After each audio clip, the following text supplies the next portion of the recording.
Learning how to be a digital artist can feel pretty overwhelming at first. But don't worry, I got you. Consider this video your shortcut. I'm going to show you how to go from beginner to pro in the free Adobe Fresco app. And we're going to start by walking you through how every major tool works, what it's for, and how to use it, so you can stop guessing and start creating faster.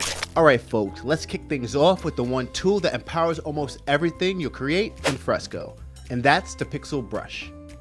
If you're brand new to Fresco, this is probably the first brush you'll try, but most people don't realize how powerful it actually is. So think of it this way. The Pixel brush is like your digital multi-tool. It handles sketching, shading, and adding textured details to your artwork.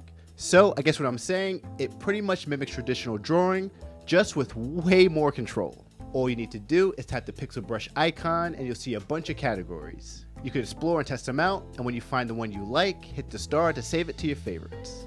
So just a heads up, at the bottom of the toolbar, right underneath that little dash, you will find a tool option bar.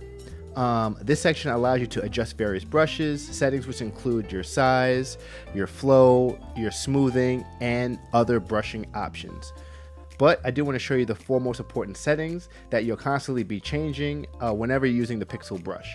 So I'm just going to start from the top, and I'm going to go with the sizing. So for our first option right here, we have the brush size. It's pretty self-explanatory. The bigger the size, the bigger the brush. The smaller the size, the smaller the brush. So right here we have it around 18. If I use it, it's pretty small. But if I blow it up, you get to really see what the Pixel brush can do. Next on our list, that's pretty important, is our flow. A flow pretty much lets Adobe Fresco know how much paint you want to flow onto the canvas, right? So if we leave it at 100, it's going to be fully saturated.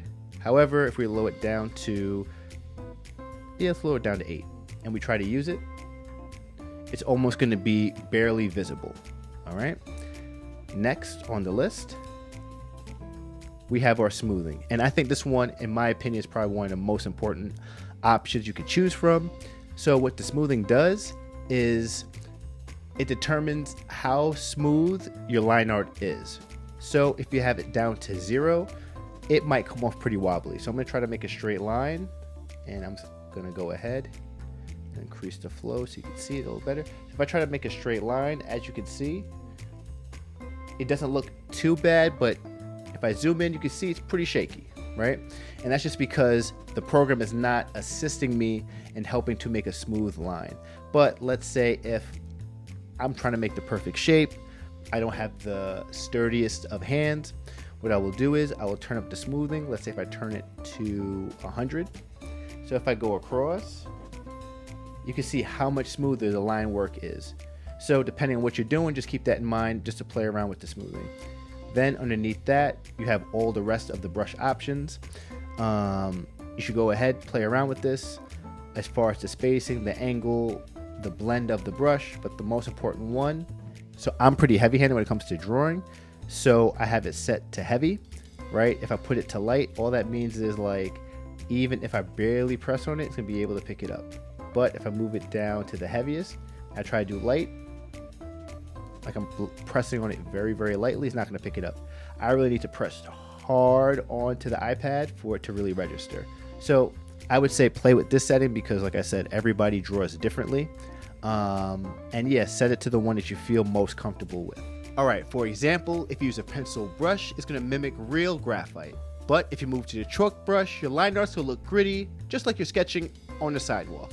Now for a quick pro tip. So how do I use them? Personally, I like to use them for rough sketches, and that's just because they're fast and it helps make my artwork look more human. Now, if you want your artwork to look clean at any size, that's what the vector brush is for.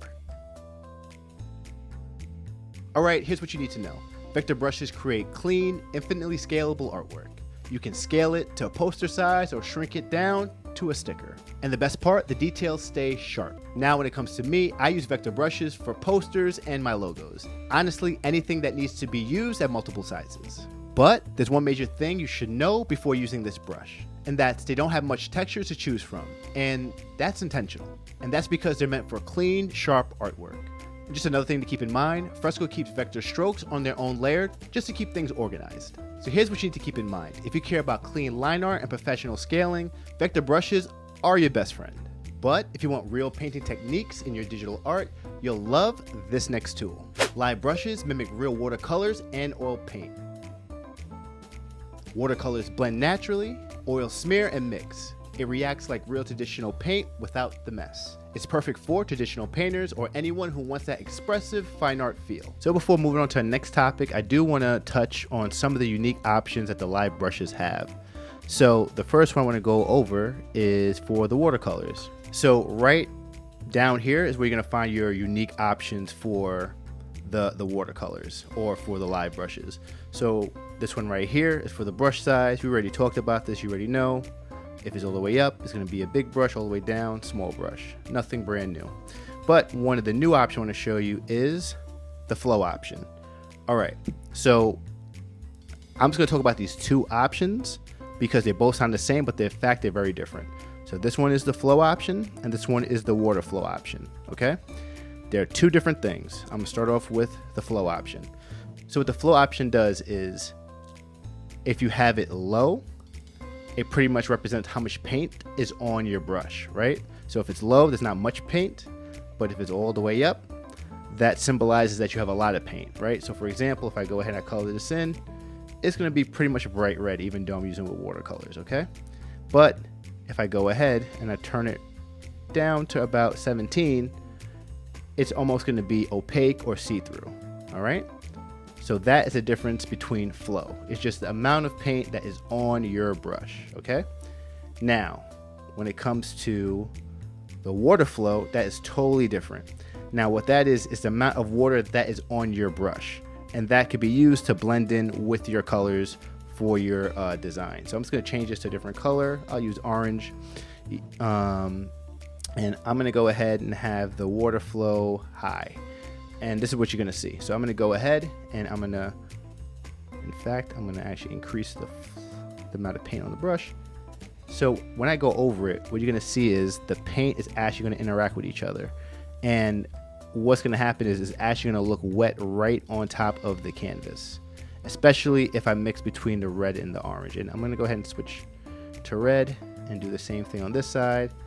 And as you can see, they just blend right into each other like I poured water onto the paper, or onto the canvas, I guess you should say, right? However, if I go ahead and I turn the water flow down low, and I'm just gonna leave it high, just so I can show you another example. So I'm just gonna color over here, right? Change the color. I'm just gonna put the water flow down low. And if I go on top, it doesn't really blend. It just kind of paints on top of it, all right? So the higher the water, the more it's going to blend into the colors. The lower, the less water you're going to have on your brush, and it's not going to blend as much. I know it sounds pretty confusing, but I just want you to keep this in mind if you're using watercolor, okay? All right, so the next brush I want to talk about is our oil paint brushes. And it's going to show you how it works a little differently than the oil paint. So what's really cool about using the oil brushes is they're pretty similar to what you would get in real life. So I'm going to go ahead, I'm going to pick this brush right here, the oil paint detail one. That's fine. So I went over my brush size. Now I want to talk about the flow. So just like before, the flow is the amount of paint that is on your brush. So starting off with this, I'm gonna start off with 100. I'm gonna go ahead, and what makes it different with the oil paint, if it's 100, you're gonna see a lot of the brush strokes. If I keep going over it, you're gonna see a lot of brush strokes. If I keep it even, you're not gonna see much. All right, so I'm gonna go ahead and I'm just gonna paint this in green just so we get the idea.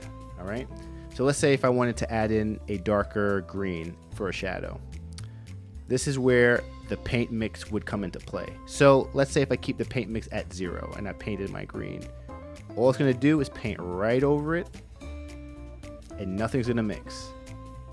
And in my opinion, it looks pretty cool. Doesn't look bad at all.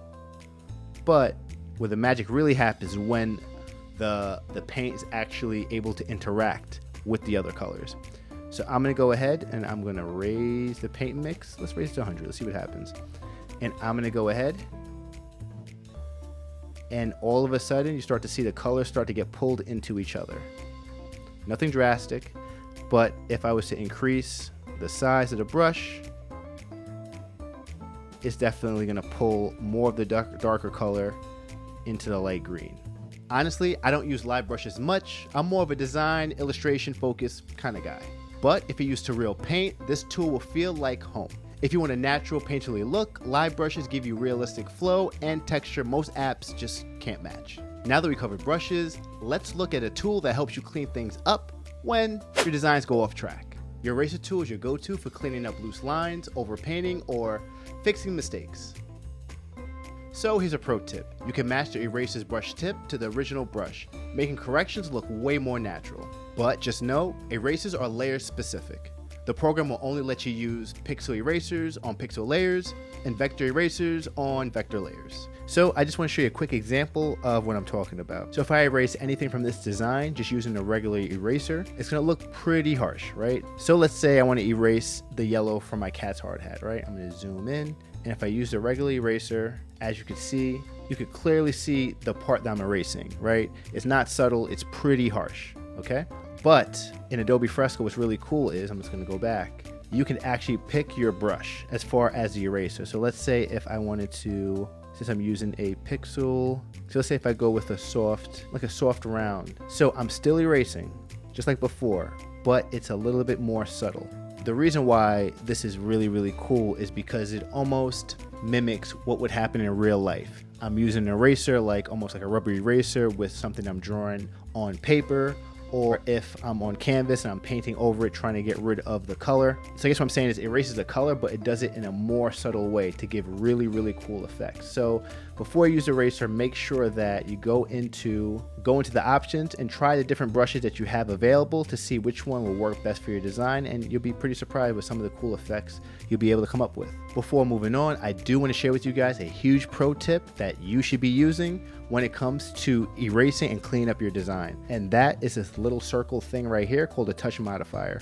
And what it does, especially as far as your erasing, it gives you a shortcut to clean up your line work, right? So I'm gonna show you exactly what I'm talking about. So what I'm gonna do here is I'm gonna double tap the touch modifier, right? And then I'm gonna tap it one more time until I see a blue ring.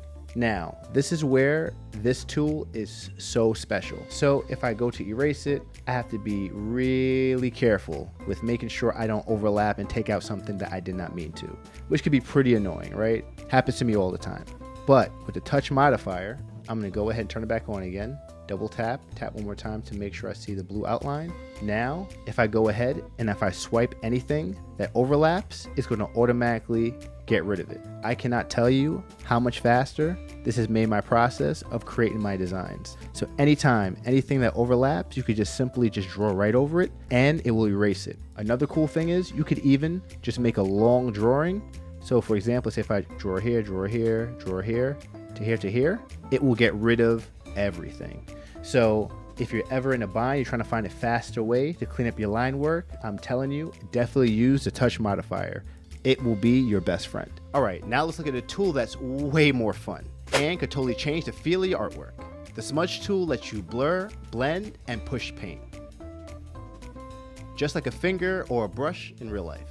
With this tool, you can adjust the strength for soft or intense blending. All right, so now I'm gonna show you how to use the smudge brush. On the tool side, we're gonna go all the way down until we find the smudge icon, which is right here. And you're gonna look for the little finger poking out. We're gonna go ahead and click that. And then this is gonna bring up our different smudge brushes that we can choose from. I'm gonna go with dry media and I'm gonna choose graphite. So now that I have this selected, I'm gonna go ahead, I'm gonna zoom in, I'm gonna show you how it works. So right here I have two different colors. I have my shade and I have my flat color. I'm just gonna go ahead, make it the size a little smaller so I can fit right on the inside. And then what the smudge brush does is it pushes the pixels. So as I go over, you can see the colors blur together, which gives it a more natural look. All right, I'm just gonna zoom out. I'm just gonna go ahead, I'm gonna continue to use the brush. And as you can see, just from minimal work, you can see that the colors blend a little bit more seamlessly into each other. Another cool thing about the smudge brush is it doesn't just only work with skin tone, it also works on objects. So I'm actually gonna go ahead, zoom into the back, and I'm just gonna show you what it does on these mountains. All right, so I'm just gonna go ahead, I'm gonna make the size a little smaller again so it fits the design. And I'm just gonna go ahead, I'm just gonna go over it. I'm just gonna blur the two colors together. What I'm trying to do right now is take some of that light brown and bring it into the dark brown so it looks like it's more of an airbrush effect. And as you can see, this looks pretty good. And I'm just going to keep going just so you can see what I'm talking about. As you can see, this mountain has more of a cell shaded look, but if you look at this one, this has more of an airbrush look. With this tool, you can adjust the strength for soft or intense blending. So here's the deal. Any brush can become a smudge brush. Me personally, I would suggest you go through the brush collection and just give them all a try. So you can use it to soften edges, blend colors, or create painterly transitions. It's great for adding realism or texture. Again, it's extremely simple, but super powerful once you experiment. Now let's talk about one tool that gives you full control over positioning your artwork. The transform tool lets you move, resize, rotate, or distort anything on your canvas. I use the side handles to stretch or skew my designs. Also, the toolbar options let you flip, rotate, or play with the perspective. I use it constantly to adjust my sketches or reposition my elements in my artwork. And it's great for flipping parts to check symmetry or cutting elements to reuse. Alright, so now that we're on the topic of the transform tool, there is something that I do want to show you guys that I think is very important. And there's just a few options that pop up. So I'm just going to hit the transform tool for this chef font that I've designed. So as soon as I open it up, it gives me 5 options on the left hand side. And the first one we already know, which is the transform tool, which simply lets me either make it bigger or smaller, but it keeps everything in a perfect ratio, which is exactly what I want. Unless you want to be able to move things around, which you're going to want to change for the next option, which is our skew. So what you do with the skew is, so either from the vertically or horizontally, you could skew your design. So let's say if I want to skew the chef design, maybe give it a different italicized look, I could do that from either the top or the bottom, which is pretty cool. Or I could do the same thing from the side. All right, so that's what you're able to do with the skew tool. But if you want a little bit more control over warping your design, I think distort would be your better option. So you're actually able to move your design at any of these anchor points here. So I'm just going to show you what I'm talking about. So if I wanted to distort my design, I could do it from any angle where there's an anchor point. So I can either do it from the left side, the right side, pretty much at all 4 corners. All right. Not sure why you want to use it, but hey, everybody's designs are differently. You might want to change it due to this perspective. All right, I'm just going to go back into it again. Now our next one on our list is the perspective. And this one will change the perspective of your design or in my case, my font. So if I hit anything from the angle, it'll either give it an effect where it's coming from small to big or from big to small, right? Perfect for if you want to do any mock-ups or you want to give your designs a different perspective or a different angle. All right, does it really work as much from the top or bottom? It is more from the top angles is where the perspective will actually work. So the last option I want to show you guys is a fan favorite all over social media, and it's called the liquefy tool. All right, so for this, you're going to be able to either warp, smooth, twirl. You have so many options that will affect your design in different ways. So I'm just going to go with the twirl design. And just going over my design, it gives it a really fun warped looking effect. I'm just going to go back. And let's say even if I do the bloat, this is exactly what it sounds. Gives me almost like a magnifying glass to go over my design. I'm able to warp it from any angle. And just for fun, I'll just show you guys a different one. The twirl one's probably the one that people like the most. And this one, you could actually give it like, almost like your design, your font is in liquid. So these are some of the options you have when you're messing around with the transform tool. So I would say play around with it. It definitely affects differently based if it's a design that you did or if it's something that, just like what I have, is font. Now, it's not flashy, but it's one of the most essential tools for getting your layout and proportions just right. All right, folks, we're officially halfway through the list. If you made it this far, the next tools are game changers for your workflow. These aren't just about creating, they're about precision, speed, and taking total control. So let's kick it off with the tool that helps you to isolate any part of your artwork like a pro. And that's the selection tool. The selection tool lets you isolate areas to paint, move, or edit without hitting the reset button. When clicking this tool, we have 4 options to choose from. First is the lasso. It's great for creating freehand selections when you want full control. And you do this by drawing the area that you want to focus on. And in order for the lasso tool to work, you must also end where you started. So you'll know when it works when you see this glowing boundary box. It should look something almost like moving ants. So now that I see that glowing boundary box is there, I can color as much as I want and it won't spill outside of the area. And when you're done, you're just gonna hit the deselect. So you can also use a lasso tool to select a certain area, so you can either delete it or move it. And I just want to show you exactly how that works. So I'm gonna go ahead, hit the lasso tool again. And let's say if my character's face is too high, I can go ahead and draw around it. So again, I know it works. I see this glowing boundary line, or like I said, those moving ants. And then from there, at the bottom, you're gonna see some options that pop up. And the one that I'm gonna use if I wanna move it is transform. I'm gonna hit the transform, and then from there, I'll be able to move this one piece anywhere that I want. I'm gonna hit the cancel, and let's say, God forbid, let's say if I just want to get rid of it, hit the erase, and it's all gone. Next is the magic wand. It's perfect for selecting large areas of similar color with a single tap. All right, so I just want to show you what you should be looking out for just to know that the magic wand is working. So I'm gonna go ahead and click the magic wand, and I'm gonna select a few areas. So I'm gonna click inside of his jacket, and I'm gonna zoom in a little bit, and what you're gonna be looking out for is another glowing box, just like what I was saying previously. But there's one important thing you should know about the magic wand, and that you're able to actually select multiple areas at one time. Why is this important? This is important because it actually speeds up your workflow. So right now I'm coloring inside of this one area, and as you see how it doesn't spill over. But what's really cool is now that I'm selecting multiple areas, I can color them all at the same time and not worry about anything going over that one area that I selected. So this is something I would definitely add to your toolkit if you didn't know. Then we have the paint selection. It lets you paint in your selection by brushing directly onto your canvas. And finally, we have the geometric shapes, which is the rectangles and ellipses for fast and clean boundaries. I mostly use the magic wand for painting in large areas, but if you need to work on finer details, it's a lasso tool every single time. So just keep this in mind. This tool is a must for anyone who wants to create cleaner edits or have total shape control. Now let's talk about the fastest way to drop in color.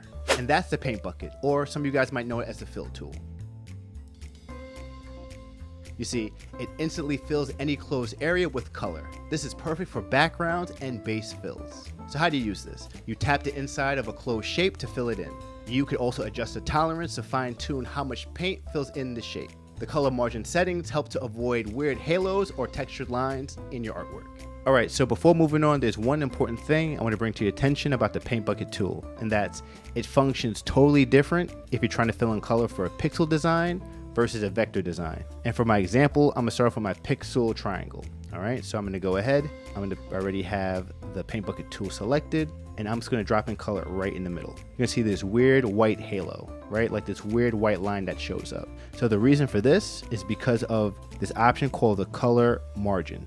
All right, so what the color margin does, it lets Adobe Fresco know how much color should get to the very edge of the design. If it's at 0, it's gonna leave a gap. If you bring it to 100, it's actually gonna spill outside of the design. So what we wanna do is find a middle common ground. So we don't see that white outline, but it's super close to the edge. So around 169 does it for this design. And now our design looks flush. It looks perfect. Anytime using a paint bucket tool and you're coloring a pixel design, you just want to keep in mind of how high or how low your color margin is, because if it's too low, it will leave a white outline on your design. Now, when it comes to coloring a vector design, it is totally different. I'm going to show you right now what I'm talking about. So right here, I have my vector triangle that was done with a vector brush. I'm going to go ahead and make sure I'm on the right layer. Then I'm going to do the same exact thing I did before. I already have my paint bucket tool selected. I'm going to go ahead, drop in my color. There is no white outline. And if I zoom in close, it looks pretty perfect. So the reason for this is because anytime you drop in color into a vector design, it's just going to become a perfect shape. All right, so you're not going to have that same issue. So just keep this in mind anytime you use the paint bucket and you're trying to color in anything that's pixel versus vector. Honestly, it's great for dropping in color in large areas quickly. Now, if you care about speed and clean fills, this tool is a total lifesaver. This newer tool can save you hours, especially if you reuse the same shapes. The Shapes tool gives you pre-made geometric shapes, icons, and patterns that are ready to drop into your artwork. All you need to do is tap, drag, and place. You can scale, rotate, and customize any one of these objects. You can even save your own custom shapes for later use. Now, drop a comment if you want me to create another video showing you how to save your own shapes. So there are 3 options that are going to pop up whenever you hit the shapes tool. I just want to go over them real quick just to show you what they are. So when you hit the shape tool, you're going to have fill, erase, mask, or select. And the ones that I use a lot is probably the fill tool. And how it works is I'm going to go ahead. Let's say if I want to use this rose design here, I'm going to go ahead and put it to the shape that I want it. And once I hit fill, it's going to be 2 options. I can either pick pixel or vector. I'm going to go vector. And then from there, it is going to become like a stamp. So anywhere I place this shape, I hit fill, it's going to go ahead and fill in the color. All right, so let's say if I was to add a background to this, change it from white, go vector, a darker pink. I could also use the shape tool to erase from my background to give it a fun texture. So let me go ahead, take that same shape, and if I hit erase, I can now have a really cool pattern for my background. So the shape tool does a lot. Just pick which option you feel like best works for your workflow. So I use this feature to build quick layouts and mockups, or to reuse elements across posters or my different merch designs. So now that you know how the shapes tool can save you hours and keep your designs consistent, let's talk about something even more important, the tool that actually speaks to your audience, and that's the type tool. The type tool lets you add and edit text with full font, spacing, and alignment controls, just like you would in any other Adobe products like Photoshop and Illustrator.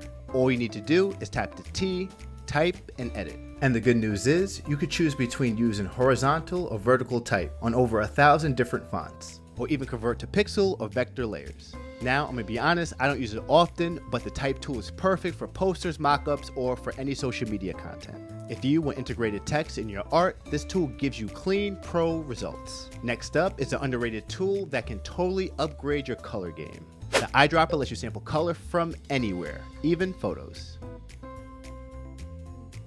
All you need to do is tap and hold and hover over a color. For live brushes, you can activate multicolor mode to sample multiple colors at one time. One of the ways I use the eyedropper to speed up my workflow is by turning it into a virtual painting palette. I do this by quickly sampling and reusing colors as I work. And I do this by leaving all the colors on the canvas. So I just want to show you a quick example of what I'm talking about. So right now I have all my colors I plan to use for my cat design, right? I'm going to go ahead and let's say if I want to color these pants, I'm going to grab the color I want to use, which is a light tan. And then I'm going to go ahead. First, let me just take down my smoothing, and I'm going to paint as I would if I was painting a picture on a canvas. And I'm just doing this quickly just to show you guys as an example. Now I know what you're saying to yourself. Why do this when I can just go and pick the color that I want from the swatches? Well, the reason why I say this is faster is because using the shortcut speeds up having you pick whatever color you want and go ahead and painting it in. This has actually cut my painting method or my painting process in half. I get my designs done in half the time because I color in my artwork this way. So if you're looking to save time, move faster, and get things done in a more efficient process, I would strongly recommend using the eyedropper this way. Honestly, I use it constantly to match colors from my artwork or from real world photos, just like from my sneakers or from murals on the street. Also, one thing to keep in mind is the multicolor feature works a lot differently based on the live brush that you choose. And that's going to show you exactly what I'm talking about. So for this example, let's see what I have here. I have oil. I'm just going to go with the basic oil brush. And at the top, I'm going to go ahead and I'm going to start painting. And as you can see, it looks like I'm painting with a brush on a real life canvas. You can see the brush strokes depending on the angle that I use. All right. Now I want to show you what it looks like if I'm using a watercolor brush. So I'm just going to go with this wash soft, and right below, I'm going to go ahead and color it in. Size is good. And now when I'm using the same exact color, you can see it shows totally different. It almost looks like water being saturated on paper. And just like above, it will look different depending on the angle that I color in. I know it's gonna sound crazy, but this tool is more powerful than it looks, especially for color accuracy and blending. The Add Image tool brings photos into your canvas for references, textures, or backgrounds. All you need to do is import from your device or your Creative Cloud. So let me tell you how I like to use this tool. Usually when I'm using it, it's for reference sketches, background elements, or to build color palettes from real world photos. So this is what you want to keep in mind. If you mix your references with creativity, this is your go-to tool. So one thing I want to show you that I feel is very important is how I'm able to use and add in an image and then use that to sketch my design. So I'm going to go ahead, hit the add image. I'm going to go to my photos. I'm then going to go to my favorites, and I'm going to go ahead and place in a design I'm working on. I'm then going to go ahead, size it so it fits perfectly or fits exactly the way that I want it. But this next step is pretty important, and this is going to make it a lot easier for me to see what I'm doing. So what I'm going to do is I'm actually going to lower the opacity of this design so I'm able to trace on top of it so I can see what's going on. So I'm going to go ahead, make sure I'm on the right layer, which I am. Then I'm going to click layer properties, and then where it says here layer opacity, I'm going to go ahead and bring this down to about, let's make it about 10. All right, so I can see the design, but it's light enough so I can go ahead and draw on top of it. Now this next step I'm about to show you is one that I find a lot of beginners make as a mistake and they don't realize it until the very end. So I'm going to go ahead and I'm going to start sketching this design, and I'm just going to do it quickly just so I can get my point across. All right, so I'm working on my characters here. Everything's looking pretty good so far, and you know, along the way there's a couple lines that I want to clean up. Now what I would usually do is I would go ahead and I would just erase it. Now, so for this next tip, one of the things you should know is you want to make sure that you're inking your design on a totally separate layer. So why do I say this? So let's say if God forbid I want to go ahead and delete some of these loose lines that are overlapping each other. If I go ahead, it's a little smaller, and I go ahead and I delete, as you can see, not only am I deleting my inking, I'm also deleting the image in the background, which is my reference image, which I'm going to be honest with you is probably going to cause me to have to redo this all over again, which is a nightmare. Let's go ahead and backtrack that. So whenever you do this, you want to make sure that you're inking on a totally separate layer. So I'm going to go ahead, but for this example I have one where they're totally separate. So what you want is something just like this, one where your inking is on its own layer, you're able to erase, do whatever you have to do, but you could also play around with the initial sketch that you're using as your reference. Alright folks, that's it for every major tool in Adobe Fresco. I just want to remind everybody that Adobe Fresco is free to download, and you can download it today in the link in my description. But just keep this in mind, these tools are just the start. If you want to level up your workflow in Adobe Fresco, check out my next video.